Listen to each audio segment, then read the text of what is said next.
UGC को लेकर summer समाज में बहुत नाराजगी है, उसका खामियाजा कहीं न कहीं 2027 के चुनाव में एनडीए गठबंधन को उठाना पड़ेगा।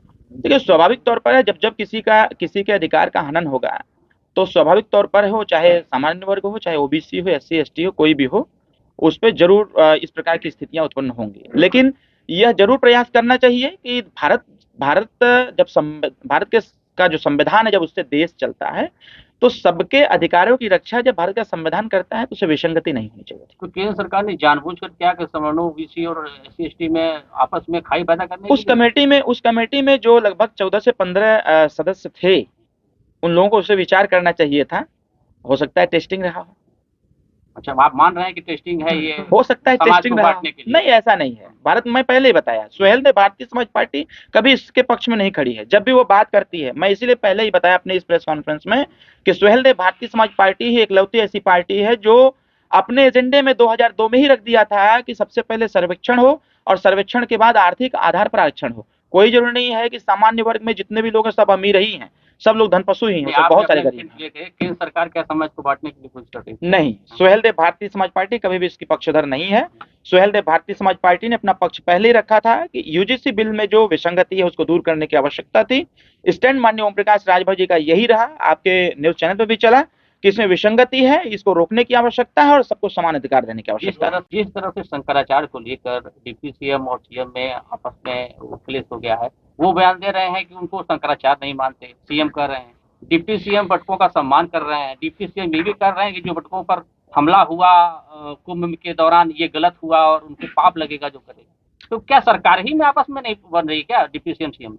देखिए, ये सब विषय हमारे भारतीय जनता पार्टी का है, उनके नेताओं का है। आप गठबंधन का हिस्सा एकदम हैं। हम सुहेलदेव भारतीय समाज पार्टी के, मेरा पक्ष यही है कि सम्मान तो हम एक छोटे से ब्राह्मण का भी करते हैं। देश में कानून व्यवस्था को लेकर और प्रशासनिक अमले के कार्यशैली को लेकर किस तरह से आप देख रहे हैं? आए दिन आईजीआरएस की बात की जाती है, टॉप रैंकिंग की, मगर वहीं न्याय नहीं मिलता है। हर जनपद में ऐसा वाकया मिलता है। देखिए, मैं बहुत पहले भी इस बात को मैंने बोला था और आज भी बोलूंगा कि कुछ ऐसे अधिकारी हैं जो दूषित मानसिकता के, उनको समझ ही में नहीं आता है कि जनमानस का जो कार्य है, जो भाई सरकार जनता के लिए है, जनता द्वारा चुनी गई है, तो जनता का कार्य होना चाहिए। आपका प्रश्न एकदम जायज है। ऐसे लोगों पर तो कठोरतम कार्रवाई होनी चाहिए जो इस जनता के साथ भेदभाव और उनके साथ अन्याय करते हैं। मैं एक छोटा सा उदाहरण आपको देता हूं, बनारस का। मेरे पास एक वीडियो है बनारस का, एक छोटा सा, मतलब छोटा का मैं बड़ा एजेंडा कह सकता हूं। बनारस में एक गर्भवती महिला, गंगापुर सामुदायिक स्वास्थ्य केंद्र पर एक गर्भवती महिला दर्द से परेशान थी। वह महिला उस हॉस्पिटल पर गई कि हमारा ट्रीटमेंट किया जाए, हमें बहुत पेन हो रहा है। वहां कोई डॉक्टर है, मैं उसका नाम भी बता देता हूं आपको, मुझे आज मैंने इस पे चर्चा भी किया, बात भी किया। मतलब ऐसे जो लोग हैं, इन लोगों के खिलाफ तो दंडात्मक कार्रवाई होनी चाहिए कि जो लोग इस प्रकार से कर रहे हैं इनके खिलाफ दंडात्मक कार्रवाई होनी चाहिए। अब वह महिला जो प्रसव से परेशान है, उसको दर्द हो रहा है, अब उसको फर्स्ट ट्रीटमेंट देना चाहिए, लेकिन वहां का एक डॉक्टर है, डॉक्टर हाशमी, और एक डॉक्टर सारिका राय, स्पष्ट रूप से उसने कहा कि यहां पर तुम्हारा इलाज नहीं होगा, एडमिट नहीं करा पाएंगे। उसने चुनौती भी दे दिया सरकार को कि किसी से फोन करा लो, एडमिट नहीं करा पाएंगे, और जाओ कहीं बाहर जाकर के एडमिट कराओ। बाहर उस महिला को एडमिट करवाया गया हमारे एक पार्टी के नेता के द्वारा, और जब जब उससे पूछा जाता है तो वो दो डॉक्टर है, वो कहते हैं मेरा कौन क्या बिगाड़ लेगा। तो ऐसे जो डॉक्टर हैं, यही लोग सरकार को भी बदनाम करते हैं, यही लोग विभाग को भी बदनाम करते हैं, और ऐसे लोग ही जनता को भी परेशान करते हैं। मेरे पास कई वीडियो है उसके पड़े हुए हैं, और वह एक अलग विषय है। आज हमने कल भी सीएमओ को बोला था और आज सीएमओ का रिवर्स फोन भी आया था कि मैं उन लोगों के खिलाफ कार्रवाई करूंगा, और अगर ऐसा उन लोगों ने किया है तो उनके खिलाफ दंडात्मक कार्रवाई होगी। ये पेपर में भी छपा हुआ था। तो जो आपका प्रश्न रहा है, ऐसे कई अधिकारी हैं जो बदमाशी करने काम करते हैं, उनको अभी सरकार की तरफ से भी चेतावनी अभी माननीय मुख्यमंत्री जी ने दिया कि अगर कोई गड़बड़ काम करेगा इस प्रकार से तो सीधे उसी के खिलाफ मुकदमा पंजीकृत होगा। सरकार चलाते 9 साल हो गया, ये बहाने अब नहीं चलेंगे कि अधिकारी जो है दूषित मानसिकता के हैं। सरकार आपकी है, मानसिकता उनकी क्यों चलेगी? नहीं, स्वाभाविक। देखिए, जैसे अलग अलग विचारधारा के लोग, जो समाजवादी विचारधारा को मानता है, कभी भारतीय जनता पार्टी विचारधारा को नहीं लोगों क्यों अधिकारी बनाया गया?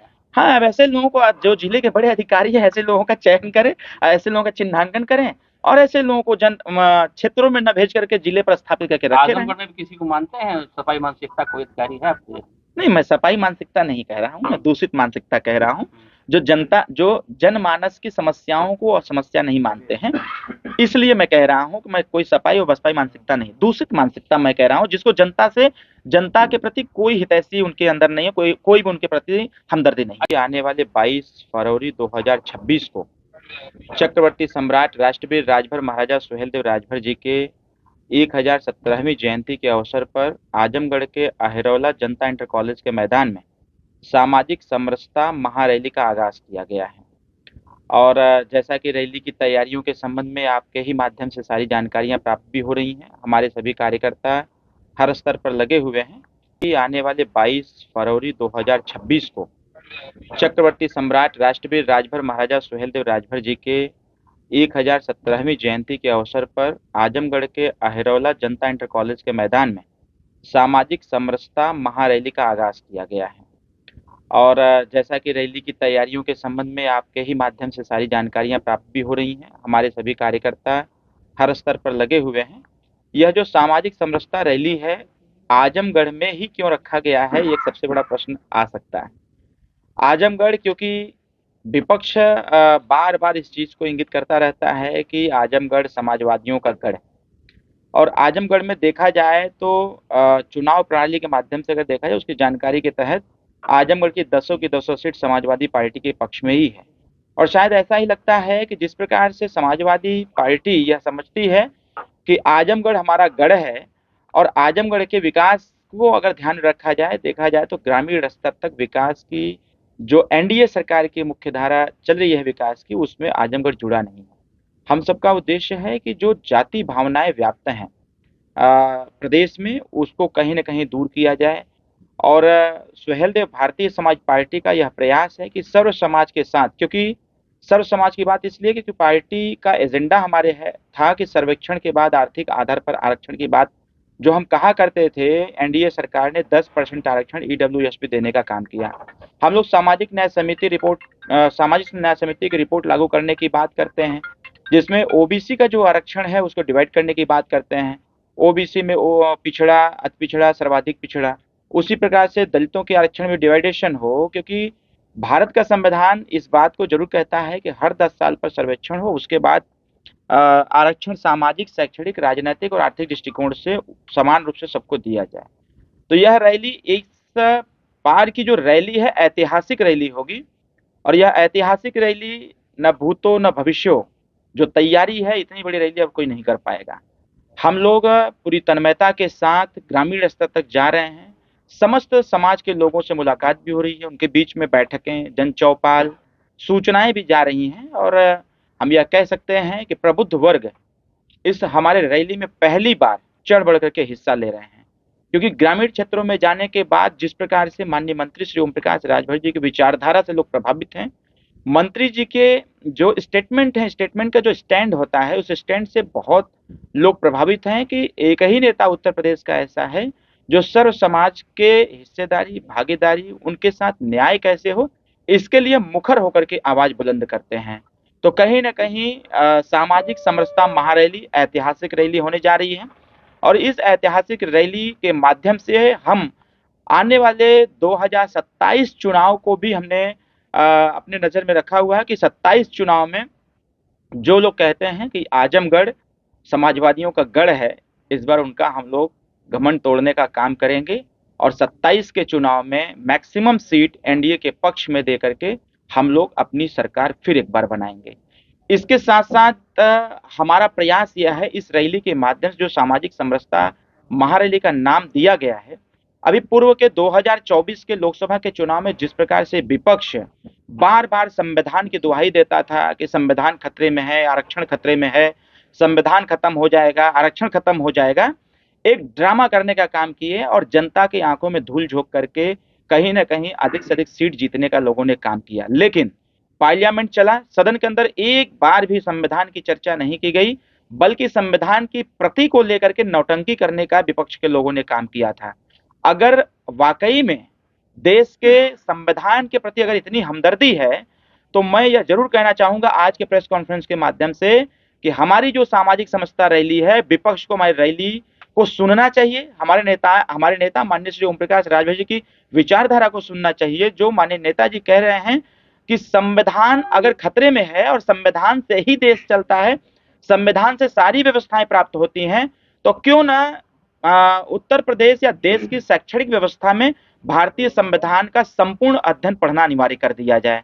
भारत का संविधान अगर अति महत्वपूर्ण है तो प्रत्येक बच्चे और बच्चियों को भारत का संविधान पढ़ने पर बहस हो और पार्लियामेंट से पास हो, ताकि प्राइमरी विद्यालय से ही भारत का संविधान पढ़ना अनिवार्य कर दिया जाए। इसके साथ साथ जिस प्रकार से हम सब लोग, क्योंकि हमेशा हम सत्ता में रहें या न रहें, हमेशा हम गरीब की समस्याओं, गरीब की जो आवाज है उसको बुलंद करते रहते हैं। अभी एक छोटी सी समस्या आई, जैसे बेटियों को उत्तर प्रदेश की जो एक सामाजिक व्यवस्था है, उस व्यवस्था में किसी घर में बेटी पैदा होती है तो बेटियों को बोझ समझा जाता है। क्यों? क्योंकि बेटियों के संबंध में जो एक माहौल बनाया गया है कि बेटियां पैदा होती हैं तो खर्चीले हैं, पढ़ाई लिखाई वगैरह, शादी विवाह। सुहेलदेव भारतीय समाज पार्टी एनडीए गठबंधन में है और एनडीए गठबंधन से निरंतर यह मांग करती रही है।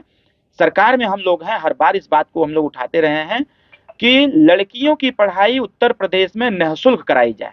बेटियां जितना पढ़ना चाहें, उनके पढ़ाई का पूरा खर्चा उत्तर प्रदेश की सरकार देने का काम करे। और इसके साथ साथ जो शादी अनुदान बेटियों की शादी में सरकार की तरफ से दी जाती थी, मैं धन्यवाद देता हूं इस बार के बजट में जिस प्रकार से जब 25,000 शादी अनुदान मिलता था तो हम लोगों ने बाकायदे इस पे आंदोलन करके इसको 25,000 से 50,000 कराया।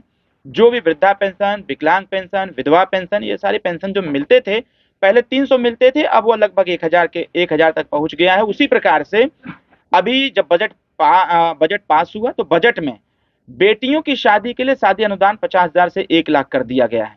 22 तारीख की जो सामाजिक समरसता महारैली है, इसका एक और यह मुद्दा रहेगा कि 1,00,000 में किसी बेटी की शादी नहीं हो पाएगी।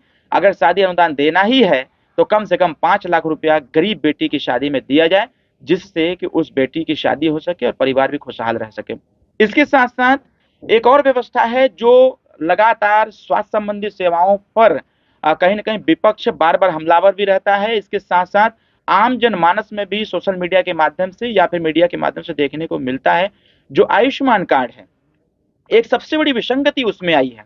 अभी मैं 31 दिसंबर को माननीय प्रधानमंत्री जी से मुलाकात मैंने खुद किया था और मुलाकात के दरमियान हमने इस बात की चर्चा भी किया था कि जो आयुष्मान कार्ड बना हुआ है, आयुष्मान कार्ड में एक नियम बना दिया गया है कि जिस परिवार में 6 सदस्य होंगे उन्हीं का आयुष्मान कार्ड बनेगा। मैंने प्रधानमंत्री जी से आग्रह किया कि आयुष्मान कार्ड सब गरीबों के लिए है, तो इसमें जो परिवार 5-6 सदस्यों का बंधन है, इसको ब्रेक किया जाए, इसको तोड़ा जाए।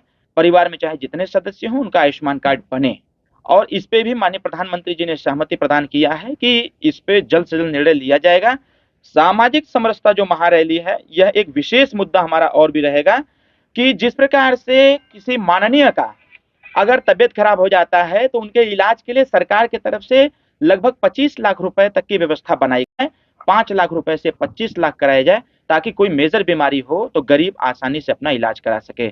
और इसके साथ साथ सुहेलदेव भारतीय समाज पार्टी जिस प्रकार से युवा उद्यमी योजना को लेकर के, मैं लास्ट टाइम भी मिला था लगभग 30 दिसंबर 2025 को 24 को माननीय प्रधानमंत्री जी से मुलाकात के दरमियान भी हमने युवाओं के उत्तर प्रदेश में जिस प्रकार से युवा पढ़ लिख करके बेरोजगार होता चला जा रहा था, इस पे भी हमने प्रश्न खड़ा किया था। और कई बार माननीय मुख्यमंत्री जी से मुलाकात हुई, प्रधानमंत्री जी से मैंने जब मुलाकात किया तो मैंने चर्चा किया, तो उन्होंने इस बात का जिक्र किया था कि उत्तर प्रदेश में ऐसी स्कीम लाई जाए जिससे कि बेरोजगार युवाओं को रोजगार दिया जाए। मैं धन्यवाद देता हूं इस बार के बजट में जिस प्रकार से बेरोजगार नौजवानों के लिए जो मुख्यमंत्री युवा उद्यमी योजना चलाई गई, जिसमें 5 लाख रुपए का बिना गारंटी और बिना ब्याज का जो लोन मिलता था, उसे बढ़ा करके 10 लाख रुपया कर दिया गया है।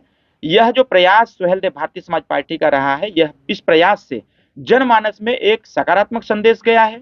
चाहे वो आयुष्मान कार्ड की बात कही गई हो, जनमानस में सकारात्मक प्रभाव गया है, या फिर बेटियों की शादी से संबंधित या बेटियों की पढ़ाई से संबंधित, इसका भी एक सकारात्मक प्रभाव पड़ा हुआ है। इसीलिए यह जो सामाजिक समरसता महारैली है, इसलिए दिलचस्प हो जा रहा है क्योंकि हमारे जो एजेंडे हैं वो साफ है और पूरा ट्रांसपेरेंट भी है और जनता के प्रति जवाबदेही भी है।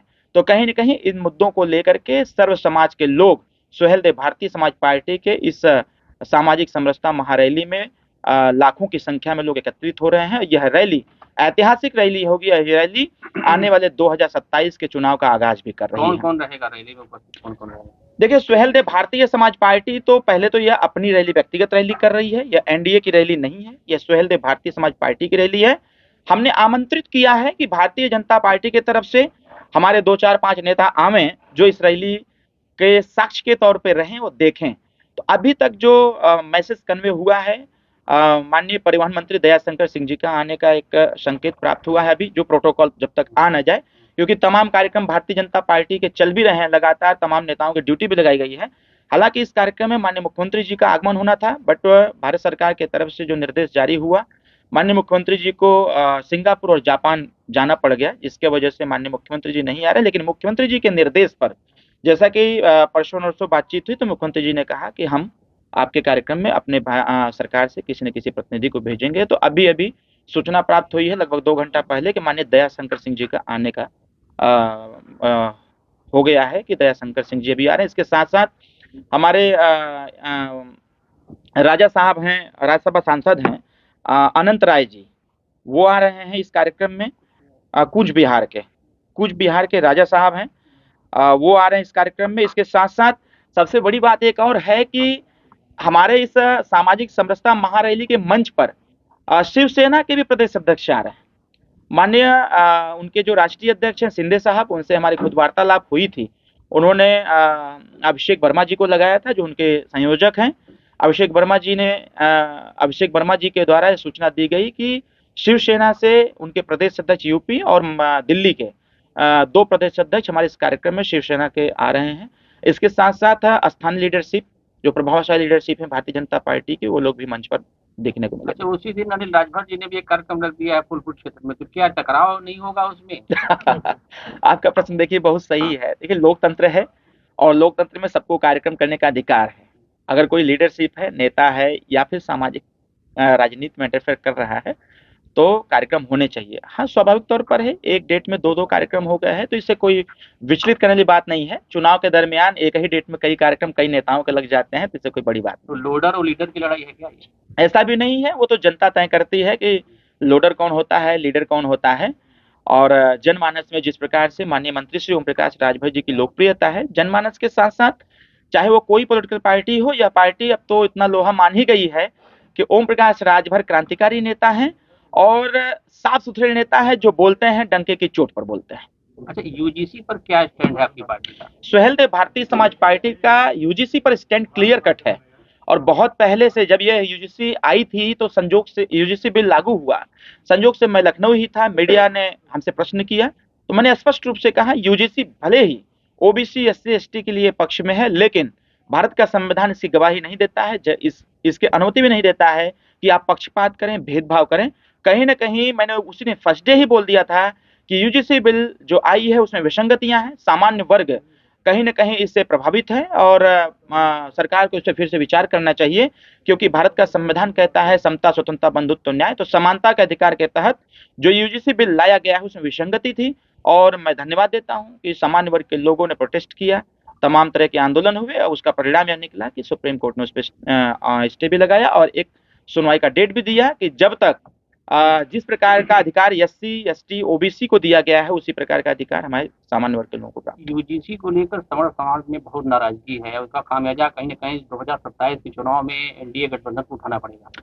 देखिए, स्वाभाविक तौर पर है, जब किसी के अधिकार का हनन होगा, तो स्वाभाविक तौर पर हो, चाहे सामान्य वर्ग हो, चाहे ओबीसी हो, एससी एसटी हो, कोई भी हो, उस पर जरूर इस प्रकार की स्थितियां उत्पन्न होंगी। लेकिन यह जरूर प्रयास करना चाहिए कि भारत का जो संविधान है, जब उससे देश चलता है, तो सबके अधिकारों की रक्षा जब भारत का संविधान करता है, तो उसे विसंगति नहीं होनी चाहिए। तो केंद्र सरकार ने जानबूझकर क्या कि सवर्णों, ओबीसी और एससी एसटी में आपस में खाई पैदा करने उस कमेटी में जो लगभग 14 से 15 सदस्य थे, उन लोगों को उससे विचार करना चाहिए था।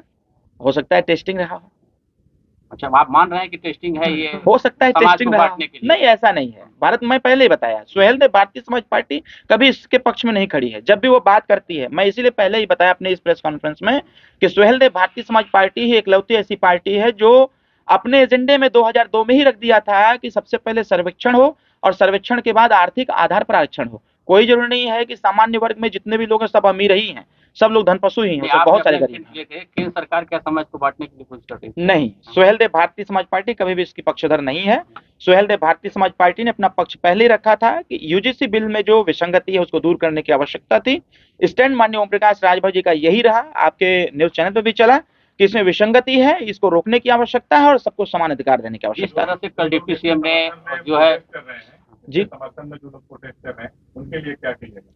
उनको भय है कि कहीं इसमें नियम में परिवर्तित न हो जाए, तो वो निश्चिंत रहें। हमारी सरकार पहले ही कही है, सबका साथ सबका विकास। ओम प्रकाश राजभर जी हमेशा कहते हैं कि हम किसी के साथ अन्याय नहीं होने देंगे, कोई बोले या ना बोले, ओम प्रकाश राजभर जी जरूर बोलेंगे। सुहेल देव भारतीय समाज पार्टी अपना स्टैंड जरूर क्लियर करेगी। तो मैं आज भी वही कह रहा हूं कि UGC bill SC ST OBC के पक्ष में है, लेकिन किसी को विपक्ष में खड़ा करके इस बिल को पास करना, इस बिल को पारित करना, यह कहीं ना कहीं नियम संगत नहीं है, भारत के संविधान के तहत नहीं। जिस तरह से शंकराचार्य को लेकर डिप्टी सीएम और सीएम में आपस में क्लेश हो गया है, वो बयान दे रहे हैं कि उनको शंकराचार्य नहीं मानते, सीएम कह रहे हैं। डिप्टी सीएम बटकों का सम्मान कर रहे हैं, डिप्टी सीएम ये भी कह रहे हैं कि जो बटकों पर हमला हुआ कुंभ के दौरान ये गलत हुआ और उनको पाप लगेगा जो करेगा। तो क्या सरकार ही में आपस में नहीं बन रही क्या डिप्टी सीएम सीएम? देखिए, ये सब विषय हमारे भारतीय जनता पार्टी का है, उनके नेताओं का है। हम नहीं, सुहेल आप देव गठबंधन का हिस्सा एकदम हैं। हम सुहेल देव भारतीय समाज पार्टी के, मेरा पक्ष यही है कि सम्मान तो हम एक छोटे से ब्राह्मण का भी करते हैं। हमारे पार्टी में बहुत सारे ब्राह्मण लोग हैं, देखिएगा वहाँ दसियों हजार हमारे प्रबुद्ध ब्राह्मण लोग आएंगे। सुहेल देव भारतीय समाज पार्टी हमेशा वो प्रत्यक्ष रूप से कार्य करती है, जिसको प्रमाण की कभी आवश्यकता नहीं पड़ती है। जो भी कहते हैं डंके की चोट पर कहते हैं। सुहेल देव भारतीय समाज पार्टी कभी भी इसकी पक्षधर नहीं रही है, किसी का अपमान करके कोई पॉलिटिक्स को आगे बढ़ाया जाए। हम सबका सम्मान करना जानते हैं और सबका सम्मान करना भी चाहते हैं। उत्तर प्रदेश में कानून व्यवस्था को लेकर और प्रशासनिक अमले के कार्यशैली को लेकर किस तरह से आप देख रहे हैं? आए दिन IGRS की बात की जाती है, टॉप रैंकिंग की, मगर वहीं न्याय नहीं मिलता है। हर जनपद में ऐसा वाकया मिलता है। देखिए, मैं बहुत पहले भी इस बात को मैंने बोला था और आज भी बोलूंगा कि कुछ ऐसे अधिकारी हैं जो दूषित मानसिकता के, उनको समझ ही में नहीं आता है कि जनमानस का जो कार्य है, जो भाई सरकार जनता के लिए है, जनता द्वारा चुनी गई है, तो जनता का कार्य होना चाहिए। आपका प्रश्न एकदम जायज है। ऐसे लोगों पर तो कठोरतम कार्रवाई होनी चाहिए जो इस जनता के साथ भेदभाव और उनके साथ अन्याय करते हैं। मैं एक छोटा सा उदाहरण आपको देता हूं, बनारस का। मेरे पास एक वीडियो है बनारस का, एक छोटा सा, मतलब छोटा का मैं बड़ा एजेंडा कह सकता हूं। बनारस में एक गर्भवती महिला, गंगापुर सामुदायिक स्वास्थ्य केंद्र पर एक गर्भवती महिला दर्द से परेशान थी। वह महिला उस हॉस्पिटल पर गई कि हमारा ट्रीटमेंट किया जाए, हमें बहुत पेन हो रहा है। वहां कोई डॉक्टर है, मैं उसका नाम भी बता देता हूं आपको। मुझे आज मैंने इस पे चर्चा भी किया, बात भी किया। मतलब ऐसे जो लोग हैं, इन लोगों के खिलाफ तो दंडात्मक कार्रवाई होनी चाहिए कि जो लोग इस प्रकार से कर रहे हैं इनके खिलाफ दंडात्मक कार्रवाई होनी चाहिए। अब वह महिला जो प्रसव से परेशान है, उसको दर्द हो रहा है, अब उसको फर्स्ट ट्रीटमेंट देना चाहिए, लेकिन वहां का एक डॉक्टर है, डॉक्टर हाशमी, और एक डॉक्टर सारिका राय। स्पष्ट रूप से उसने कहा कि यहां पर तुम्हारा इलाज नहीं होगा, एडमिट नहीं करा पाएंगे। उसने चुनौती भी दे दिया सरकार को कि किसी से फोन करा लो, एडमिट नहीं करा पाएंगे, और जाओ कहीं बाहर जाकर के एडमिट कराओ। बाहर उस महिला को एडमिट करवाया गया हमारे एक पार्टी के नेता के द्वारा। और जब जब उससे पूछा जाता है तो वो दो डॉक्टर है, वो कहते हैं मेरा कौन क्या बिगाड़ लेगा। तो ऐसे जो डॉक्टर हैं, यही लोग सरकार को भी बदनाम करते हैं, यही लोग विभाग को भी बदनाम करते हैं, और ऐसे लोग ही जनता को भी परेशान करते हैं। मेरे पास कई वीडियो है उसके पड़े हुए हैं, और वह एक अलग विषय है। आज हमने कल भी CMO को बोला था और आज CMO का रिवर्स फोन भी आया था कि मैं उन लोगों के खिलाफ कार्रवाई करूंगा, और अगर ऐसा उन लोगों ने किया है तो उनके खिलाफ दंडात्मक कार्रवाई होगी। ये पेपर में भी छपा हुआ था। तो जो आपका प्रश्न रहा है, ऐसे कई अधिकारी हैं जो बदमाशी करने काम करते हैं। उनको अभी सरकार की तरफ से भी चेतावनी अभी माननीय मुख्यमंत्री जी ने दिया कि अगर कोई गड़बड़ काम करेगा इस प्रकार से तो सीधे उसी के खिलाफ मुकदमा पंजीकृत होगा। अरविंद जी, सरकार चलाते 9 साल हो गया, ये बहाने अब नहीं चलेंगे कि अधिकारी जो है दूषित मानसिकता के हैं। सरकार आपकी है, मानसिकता उनकी क्यों चलेगी? नहीं नहीं, स्वाभाविक, देखिए जैसे अलग अलग विचारधारा के लोग, जो समाजवादी विचारधारा को मानता है कभी भारतीय जनता पार्टी विचारधारा तो को ऐसे नहीं लोगों को एक्सेप्ट क्यों कर अधिकारी सकता। बनाया गया? हाँ, वैसे लोगों को, जो जिले के बड़े अधिकारी हैं ऐसे लोगों का चयन करें, ऐसे लोगों का चिन्हांकन करें और ऐसे लोगों को क्षेत्रों में न भेज करके जिले पर स्थापित करके रखे रहें। आजमगढ़ में भी किसी को मानते हैं सफाई मानसिकता कोई अधिकारी है आपके? नहीं, मैं सफाई मानसिकता नहीं कह रहा हूँ, मैं दूषित मानसिकता कह रहा हूँ। जो जनमानस की समस्याओं को और समस्या नहीं मानते हैं, इसलिए मैं कह रहा हूँ कि मैं कोई सफाई और बसपाई मानसिकता नहीं, दूषित मानसिकता मैं कह रहा हूँ, जिसको जनता के प्रति कोई हितैषी उनके अंदर नहीं है, कोई भी उनके प्रति हमदर्दी नहीं। अच्छा, एसआईआर को लेके आजमगढ़ से लेके पूरे उत्तर प्रदेश में अखिलेश यादव समाजवादी पार्टी बहुत हमलावर है भारतीय जनता पार्टी। उनको कहना कि ओबीसी, एससी, एसटी और अल्पसंख्यकों का जबरदस्ती वोट काटा जा रहा है, चुनाव जीतने के लिए 27 में एनडीए एजेंडा सेट कर रही है। ऐसा नहीं है, यह बस एक नौटंकी है उनका, माननीय अखिलेश यादव जी का। हम यह कह सकते हैं कि भारत निर्वाचन आयोग के माध्यम से यह कार्य चल रहा है और वो आज से नहीं, जब इसकी शुरुआत हुई तब से ही बोल रहे हैं और उनको बार बार अवसर दिया जा रहा है। अगर आपको पता चल गया कि 2 करोड़ लोगों का नाम काट दिया गया है तो आपको फिर अवसर दिया जा रहा है, उनका नाम जुड़वा दीजिए। समाजवादी पार्टी का बड़ा संगठन भी है, उनके लोग भी निचले स्तर पर हैं, उनके लोग तो जमीन कब्जा करने में, मारने पीटने में लगे हुए हैं, वो क्या एसआईआर का काम करेंगे? और यह बेवजह सिर्फ एसआईआर प्रक्रिया को डिस्टर्ब करने का काम माननीय अखिलेश यादव जी के द्वारा हो रहा है। तो यह बात कह करके एसआईआर प्रक्रिया को डिस्टर्ब नहीं किया जा सकता है, उनका बेवजह का प्रश्न खड़ा करने का काम है।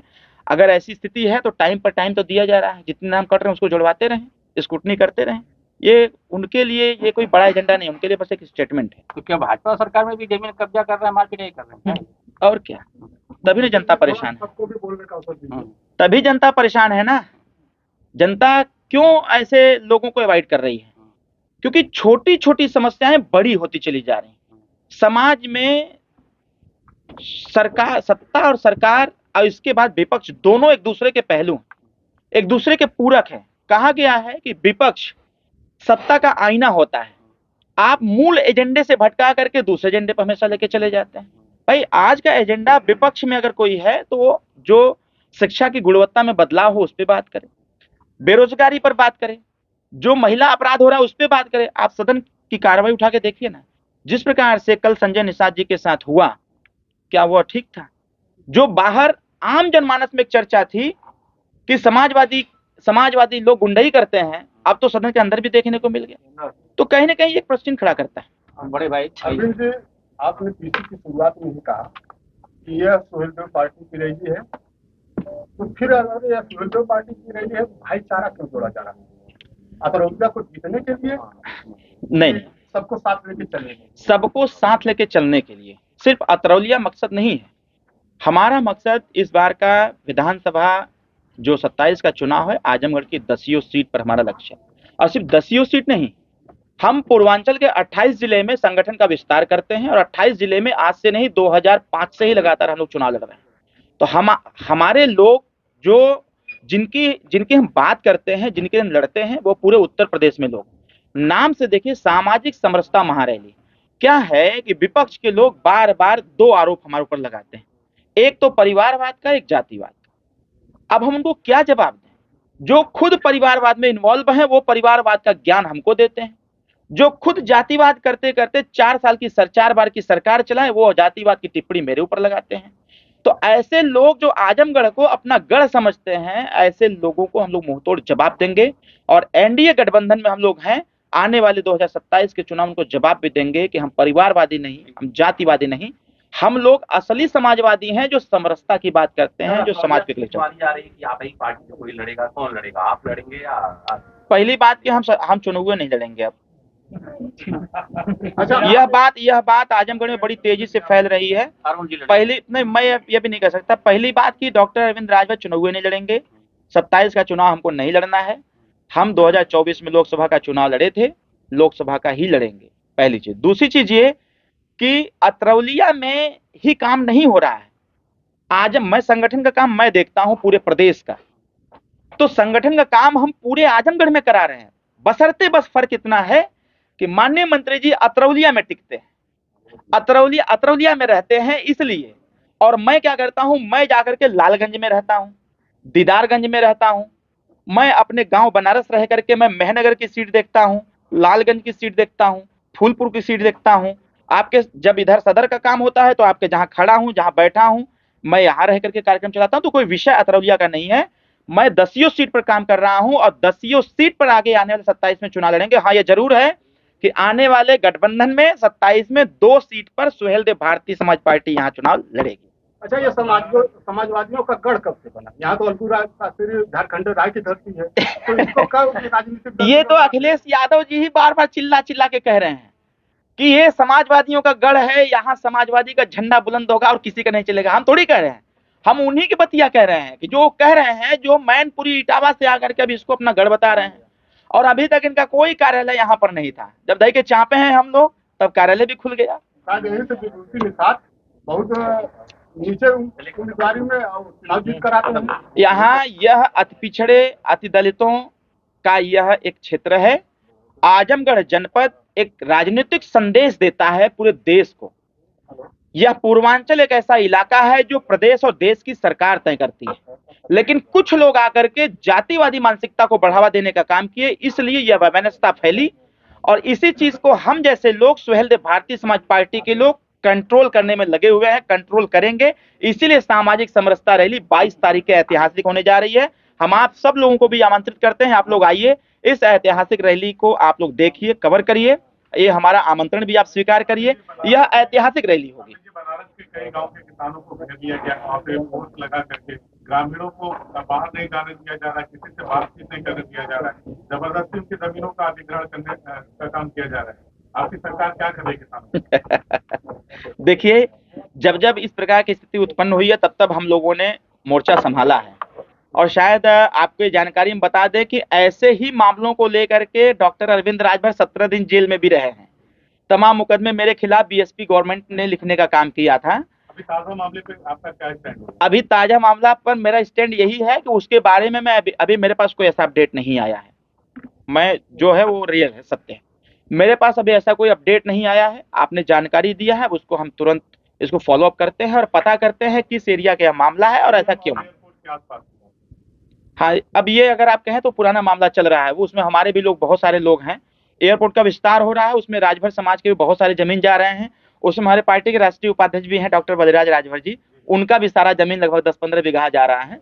तो इस पे हम लोग काम कर रहे हैं, लेकिन अगर इस प्रकार की स्थिति उत्पन्न की गई है तो उस पर हम लोग बात करेंगे, जाएंगे भी वहां पर, जाकर के इस समस्या का समाधान करने का काम करेंगे। भारतीय जनता पार्टी गठबंधन के मजबूत है और उसमें आप कैसे कार्यक्रम दे रहे हैं? बता तो दिया, 2 सीट लड़ेंगे आप। कौन कौन सी? नहीं बताएंगे। नहीं, वो भी अब वो भी हम बाद में बताएंगे, अभी नहीं। नहीं, वो अभी नहीं बता पाएंगे। अब इस रैली के बाद अगला रैली वहीं पर रखा जाएगा। जी, आखिरी सवाल ये है कि जैसे 2024 और 2027 में आप बड़े बड़े दावे कर रहे हैं, 24 में तो आप 7 लड़ी भी देंगे, पूरा पूर्वांचल साफ हो गया, तो कैसे 27 में परिवर्तन आ जाएगा? देखिए, मैं आपको यह आपने बहुत अच्छी प्रश्न किया, क्योंकि लोगों को यह लगता है, मैं यह बात जरूर स्पष्ट रूप से कहूंगा, लोगों को यह लगता है कि सुहेलदेव भारतीय समाज पार्टी का जनाधार 3-4 जिला में है। मैं एक छोटा सा आकलन देता हूं कि आप 2017 में हमारा गठबंधन भारतीय जनता पार्टी के साथ था, लेकिन 19 में हम लोगों ने मंत्री पद से इस्तीफा दिया। कई इशू को लेकर के, जो इशू हमारे सॉल्व नहीं हो पा रहे थे, हमारा गठबंधन समाजवादी से हुआ। जब आप इस चुनाव की समीक्षा करेंगे 17 और 22 का, तो आपको पता चलेगा कि उत्तर प्रदेश की वो 83 सीटें, जो 83 सीटें सुहेलदेव भारतीय समाज पार्टी के सहयोग से 325 सीट भाजपा जीती थी जब भाजपा के साथ थे, और जब हम समाजवादी के साथ आए तो वही 83 सीटें शिफ्ट हो गई इधर। तो मैं यह कह सकता हूं कि हमारा जो एक होल्ड है उन 83 सीटों पर पूर्वांचल के, उस पे हमारा ही होल्ड है और हम उस पे काम करते हैं। कोई इस भ्रम में न रहे कि हम सिर्फ 2-3 सीटों पर हावी हैं। 83 सीट शिफ्ट करने की हैसियत में हम लोग हैं, और इसीलिए हमने सामाजिक समरसता का नाम दिया है, क्योंकि सर्व समाज के लोग सुहेलदेव भारतीय समाज पार्टी की विचारधारा से प्रभावित हैं। सब मेरे साथ खड़े रहे। ठीक, थैंक यू। थैंक यू भैया।